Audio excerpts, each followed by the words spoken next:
बाबा नीम करौली के नाम और चमत्कारों के बारे में अधिकतर लोग जानते हैं। सभी जानते हैं कि बाबा ने अपने जीवन काल में कई ऐसे काम किए हैं जो किसी चमत्कार से कम नहीं हैं।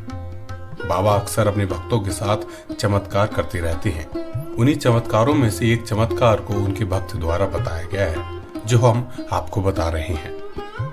बाबा के भक्त ने एक बार का किस्सा सुनाते हुए बताया कि हम हर तीज त्योहार पर तो बाबा का भोग लगाते ही थे, लेकिन घर में प्रतिदिन जब भी भोजन या प्रसाद बनता, किसी के भी खाने से पहले हम सबसे पहले उसमें से एक थाली सजाकर मंदिर में बाबा के फोटो के सामने रख देते थे।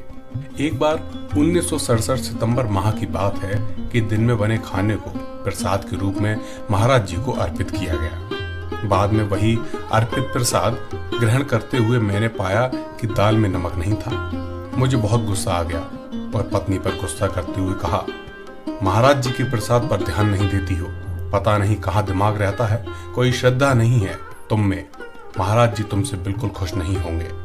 इस पर पत्नी बोली, मैंने जितना भी भोग अर्पण किया प्रेम से किया और महाराज जी ने उसको ग्रहण भी कर लिया। लो तुम्हारी दाल में नमक कम है तो डाल देती हूँ। और वो बात वहीं समाप्त हो गई। फिर नवंबर तीसरे सप्ताह में महाराज जी इलाहाबाद आए और जैसे ही हमें इस बात की भनक हुई, हम तुरंत महाराज जी के दर्शन करने पहुंच गए। जैसे ही महाराज जी ने हम लोगों को देखा तो तुरंत बोले, क्यों, हमको बिना नमक की दाल खिला दी थी तुमने उस दिन। मैंने तुरंत गुस्से में अपनी पत्नी की तरफ देखा।